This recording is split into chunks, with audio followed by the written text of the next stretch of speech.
گفتگو سے سمجھ بوجھ میں اضافہ ہوتا ہے، لیکن تنہائی وہ مدرسہ ہے جہاں پر عظیم ذہین بنتے ہیں۔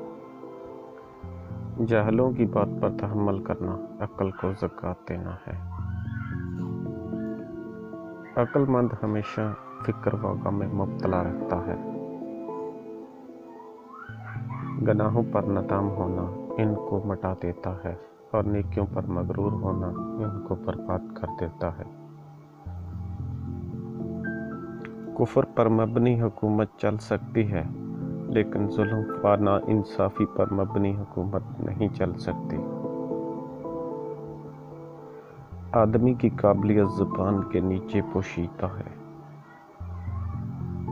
لوگوں سے دوا کی التماس کرنے سے بہتر ہے کہ انسان خود ایسا ہو جائے کہ لوگوں کے دل سے خود بخود اس کے لیے دوا نکلے۔ دوسروں کے سینے سے شر اس وقت دور کر کہ پہلے تو اپنے سینے کی صفائی کر لے۔ جو چیز اپنے لیے پسند کرو وہ دوسروں کے لیے بھی پسند کرو۔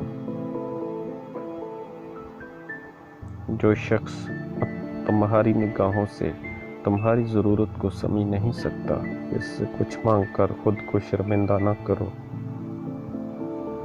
عقیدے میں شک رکھنا شرک کے برابر ہے۔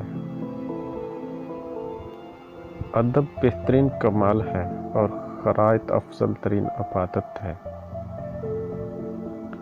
غریب وہ ہے جس کا کوئی دوست نہ ہو۔ فاسق کی برائی بیان کرنا غیبت نہیں، معافی نہایت اچھا انتقام ہے۔